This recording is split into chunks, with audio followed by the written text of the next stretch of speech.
Good morning. My name is Hope Yeager, and I'll be the service coordinator for today's service. Our minister, the Reverend Dr. Leon Dunkley, is away on sabbatical for another few weeks, and today we have Gwen Groff here to offer a reflection. There are many announcements in your order of service and on the church website about what is happening here at North Chapel, and I encourage you to take a look at those. Diane also has an announcement this morning.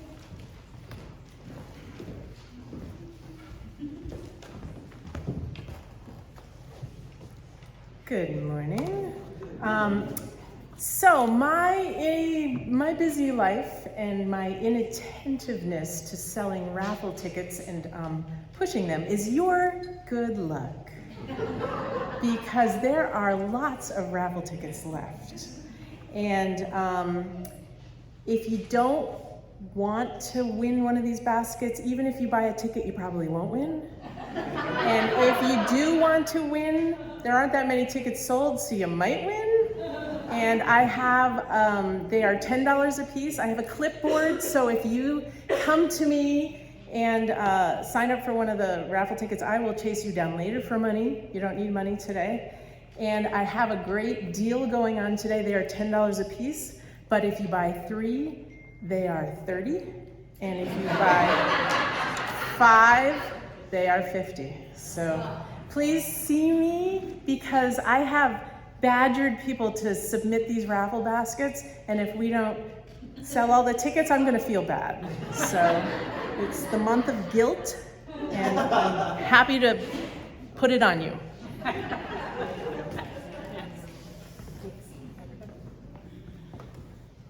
Are there any other announcements this morning? Okay. If you are visiting today, we invite you to sign our guest book at the back of the sanctuary.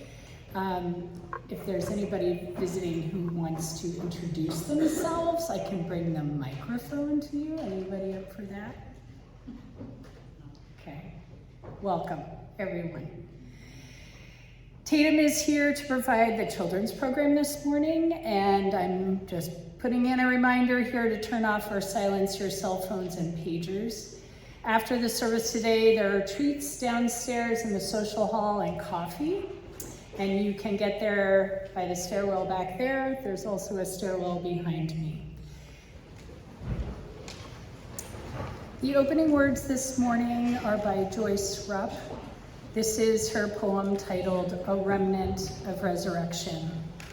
After these words, we will have a short time of meditation. A remnant of resurrection. The time has come for daffodils, bunches of 6, 10, or 12, with tightly wrapped buds, arrive from warmer lands. Like sentinels of invitation, they keep my wintered heart leaning into spring. The directions say to cut at least a ½ inch off the stem, then place in water and wait for the surprise. Behold, in the early hour of dawn, I see resurrection on my kitchen table, every yellow daffodil hurrahing the morning, stretching outward in the etched glass vase. But what captures my attention is one small, thin remnant voluntarily discarded beneath the smiling daffodils. This dry, transparent cover, a cast-off tube of protection, once concealing a fragile bud, conveys the price of blooming.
I am delighted to be here this morning among so many of you whom I have gotten to know and have grown to love these past 3 months. I must admit that I have also found it daunting to be here on Easter Sunday. Here's a fun fact. I have never preached an Easter sermon or offered an Easter reflection in all of my 24 years of ministry. For decades, my practice has been to get up way too early in the dark on Easter morning, take the kids and the spouse up to the K1 gondola in Killington, ride it to the peak, and help to lead an ecumenical sunrise service as we watch the sun come up over the mountain range. And the kids would ski down, and I would ride the gondola back down with my guitar and music stand, and then we'd go to Bethany, where there was a potluck brunch and a really raucous and very short worship service with lots of music and poetry and a little skit that the children had created, enacting the Bible story of people discovering that Jesus' tomb was empty and he was alive and somehow present among them again. It seems like a pretty good way to celebrate this mystery that is beyond description, beyond analysis, beyond certainty. What this also did was allow me to never have to put into words what I believe about the resurrection of Jesus, what may have actually happened on that first Easter morning, and how it might matter to me and to the world. I never had to do a "this I believe" about it. When I was growing up, the important Easter fact to claim was that Jesus rose from the dead, physically and literally. As long as I believed in the bodily resurrection of Christ, I was still inside the fold. I no longer believe that that is the most important line to draw, and I am less fond of drawing lines now. But what is the essential core of the meaning? These past few weeks, as I reflected on what to say here in this reflection, I have asked myself what I, as a Christian, honestly believe, and what is relevant to say in this context, which includes Christians and ex-Christians and Jews and Quakers and Catholics and former nuns and emphatic nuns on the religion question on the survey. What is appropriate in this Unitarian Universalist context that is inclusive of, but so much bigger than, Christianity? So I took long walks. I read a lot of poetry. I reread the biblical accounts from Matthew, Mark, Luke, and John. I wrote some cathartic first drafts. And I talked with you all. One of you offered, "There's always spring. You can talk about spring." Which may have been said, partly tongue-in-cheek, but I also think it is absolutely true and appropriate. Another person offered, "We don't hear too many stories from the Bible. Maybe you could reflect on a story from the Bible." So I went round and round. The origin of this Easter holiday, even its name, is of course pagan.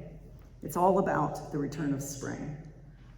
Yostra is the Anglo-Saxon fertility goddess of spring and new life. In the Northern Hemisphere, the most universal truth about Easter is that the days are lengthening, and that's the same root as our word Lent. Spring has returned. The earth is coming back to life after the cold and dark of winter. The church kept the name Easter from Yostra because there is no denying this universal reality of this season. Our response to it is visceral. I feel the coming of spring in my body. Even in cold, high Plymouth, still under a couple feet of snow, my heart leaps up when I walk and I hear water flowing under the ice and dripping in the rivulets coming down the hills, when I see a flock of cedar waxwings feasting on the shriveled crabapples in the orchard, when I watch the robins that descend on the bare patches of ground where the plow has pushed back the deep snow and scraped off a layer of grass, exposing moist soil that the robins can poke at for earthworms. Every year on Easter morning, I would notice a weeping willow tree along Route 4 that we would pass on our drive home from Killington. This time of year, every swaying limb and branch of that tree is glowing yellow, that new yellow-green, and the bushes and the apple trees are blushing red, that russet color. Easter affirms that love is stronger than death, and the earth proclaims that reality as new life emerges from apparent death. I kept thinking of the words of the 13th century German mystic and philosopher Meister Eckhart, who said, actually at Christmas, "What good is it for me if Mary gave birth to the Son of God 1400 years ago, if I don't give birth to God in my person and my culture and my times?" My question has been similar for Easter. What good is it to me if Jesus rose from the grave 2,000 years ago, if love does not rise from death now in my person and my culture and my times? This year, as I did my Lent practices, as I prepared for Easter in a more solitary way than usual, the resurrection story from the Bible that spoke to me most deeply was the account of Jesus appearing to Peter. This is a story that I have never before resonated with. The Gospels include several accounts of the risen Lord appearing to people after his death. He meets Mary Magdalene in the garden outside his tomb. He appears to two of his disciples on the road to Emmaus as they walk from Jerusalem after witnessing the crucifixion. In most of these encounters, he's not recognized, at least not at first. He's mistaken for some other ordinary person, a gardener, a stranger on the road, a fisherman on the shore. Something in each of those stories speaks to me, but I never resonated with the story of Jesus's conversation with the disciple Peter. According to John's Gospel, blustery Peter, who had promised to stand by Jesus all the way to his death, no matter what, had crumbled, had denied even knowing Jesus 3 times. Peter watched Jesus get arrested, and Peter hung around in the courtyard, warming himself by the fire. And 3 times, people asked him if he was one of Jesus' disciples. And 3 times, Peter vehemently denied knowing him, just as Jesus had predicted that he would before the sun rose and the rooster crowed. The part of Peter's story that struck me in a new way this year is the scene afterwards at the beach. After Jesus has risen and Peter has seen him and has gone back to fishing. Peter's out on the boat and his friends, having worked all night with no fish to show for it, they're in the boat in the dark, and someone on the shore calls to them and tells them to put down the nets on the other side. And when they do, they pull in a magnificent haul of fish. Someone in Peter's boat, not Peter, recognizes the man on shore as Jesus. Jesus is grilling fish on a fire, and he's brought some bread, and he feeds the hungry fishermen breakfast. And then Peter and Jesus have a conversation. Jesus asks Peter, "Do you love me?" And Peter says, "You know that I love you." And Jesus replies, "Feed my lambs." 3 times, in slightly different words, Jesus asks, "Do you love me?" And Peter says he does. And Jesus says, "Feed my sheep. Do something about it." The paragraph heading inserted unhelpfully in my Bible over this story says, Jesus reinstates Peter, as if Jesus had to perform some 3-fold ritual to undo Peter's sin of denying him 3 times and allow him to affirm his faith 3 times in order to clear up the past so that he can reinstate him as an evangelist or as the first pope or something. Nothing of that speaks to me. What I see instead that does speak to me is the deep healing that is taking place in a conversation, in simple words, in naming love. This year, for the first time, I see that the conversation is focused on now. Do you love me now? Then do something about it now. It's not about at all what Peter did in the past. It's about shifting something that is stuck and getting unstuck right now. Peter had messed up big time in the time of crisis. Every man in Jesus's closest circle had messed up big time. They fell asleep when they were asked to watch. They betrayed. They denied when questioned by people milling around a fire. And they all deserted him as he died in a public execution. I think this resurrection encounter on the beach is about forgiveness. Forgiveness changes what is true at the deepest level right now. And forgiveness can look forward to what we may do free of guilt without carrying our embarrassment for messing up in the past. I'm aware that the word forgiveness can be triggering in several ways. It can be for me. So I need to say explicitly that I do not believe that this is a story about Jesus dying so God can forgive our sins. That is a version of this Bible story that I grew up with, a violent God who needs to be appeased by a perfect sacrifice in order to forgive sin. I believe that is not only bad theology, an incorrect interpretation of the story, but it's a dangerous and harmful theology that needs to be challenged. God did not require Jesus' death. The Roman government required Jesus' death because that's what empire does with anyone who challenges the absolute power of empire. The execution of Jesus was not unique. It's what oppressive power does to those who defy it. I was once standing outside a church in the Azores. I was with a dear friend who is not a churchy person, who came from a church background, but had rejected its institution and dogma. We heard beautiful singing from, I think, a choir rehearsal inside, and we were trying to decide whether or not to go into the church.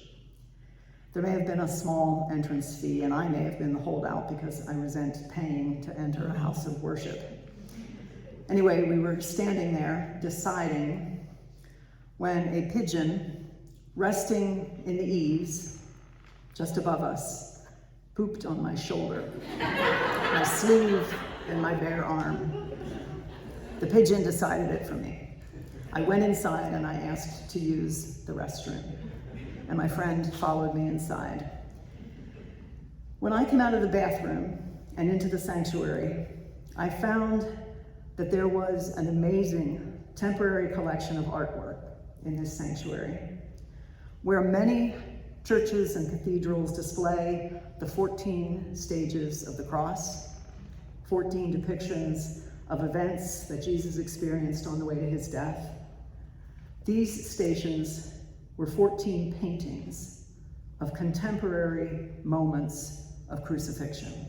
14 examples of people who had challenged a repressive regime, had defied empire, and had been violently eliminated. Oscar Romero in San Salvador, Martin Luther King Jr. in Memphis, Tennessee. Different artists, different styles, different countries, all scenes from a contemporary crucifixion. Crucifixions happening now in our cultures, in our times. It was breathtaking in its clear truth. Crucifixion is not unique to Jesus. Jesus was killed by the oppressive Roman Empire because that's what empires, all empires do. And no one among Jesus' closest followers stood by him. They all messed up. And he could have been really resentful. And yet, they experienced him returning without anger, without vengeance, without calls for revenge, without even so much as a scolding glance backward. He meets them with forgiveness. He focuses on now. Each time he shows up among his people, he says, "Peace be with you. Do you love me? Now. What are you going to do about it? Now." This story chose me this year, but when I thought of using it in this context of a Unitarian Universalist congregation, I wondered how it can be heard by people for whom Christianity may represent domination, exclusion, coercion. I often wonder whether to use the term Christian for myself, especially when I hear the language of my faith twisted into the language of Christian nationalism in public discourse. I grieve for the co-opting of language, for the corrupting of beautiful and true words. I read E.E. Cummings' gorgeous line, "Now the ears of my ears awake," and I think, how dare people turn being woke into a slur, into a denigration? So why did Peter's forgiveness story choose me now? Because I'm thinking about forgiveness. I believe forgiveness is a huge aspect of faith and of mental health. And I also know that I am lousy at it. I am very good at holding grudges, long grudges, months, decades, deep and specific memories of betrayals and violations. I have a really clear memory for grievances, small and large. I do not like this about myself. The moral high ground is a lonely place to live, and it has an ugly front lawn. But I don't really know how to do forgiveness, how to force forgiveness. I can decide to forgive.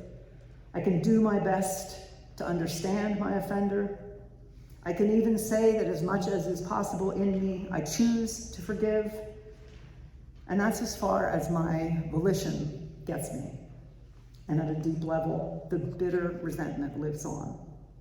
I know about forgiveness. I learned about forgiveness and taught forgiveness in my previous job, working with survivors of abuse. I know that forgiveness does not mean forgetting or saying that the violation was okay. I know that my forgiveness is for my sake, not the offender's. I know that forgiveness means letting go for me and not being controlled by my resentment. Seeing my place in the story and forgiving myself, because I think it's all balled up together. Being forgiven, forgiving myself, and forgiving another. I know a lot about forgiveness, but there has, for a long time, been a big knot of one bitter grudge that I have not been able to forgive at a feeling level. And what has amazed me recently is that this deep internal ice jam that seems to be out of my reach can shift, can be thawed, and spring can come. I have felt an old, big resentment lift. A small conversation finally shifted something in me. It didn't happen at my command, but it seemed to come as a long-awaited response to my intention, to my desire, and it feels like spring. I keep watching for the ice to start building up again, but it hasn't. A part of me that had been frozen cold and hard has melted. When I reflect on this shift, this thawing, I think in Christian terms, Christian language, grace, healing, resurrection, forgiveness. But I know most recently from you, I know that this is a universal experience. And there is other language for it: illumination, oneness, awakening, enlightenment. I believe these spiritual experiences are as universal as the coming of spring. This afternoon, when I call my 97-year-old mother, she will answer the phone with, "The Lord is risen," and I will be expected to reply with, "He is risen indeed." She has done this with every incoming phone call on Easter since forever, since there were phones. Even before there was caller ID, when she couldn't see who was calling, she would greet everyone with, "The Lord is risen." She will say this today, even though it is not only Easter, it is the 4th anniversary of her husband's death, maybe especially because it is the 4th anniversary of Dad's death. She will greet me with an affirmation of her faith. There's something about it that feels a little pushy, maybe a bit fearful. I hear an implied, "You still believe too, don't you?" But it also feels well-intended, hopeful, and loving. And I will try to respond to her with grace. Try to translate her very specific language into universal language. May it be so among us.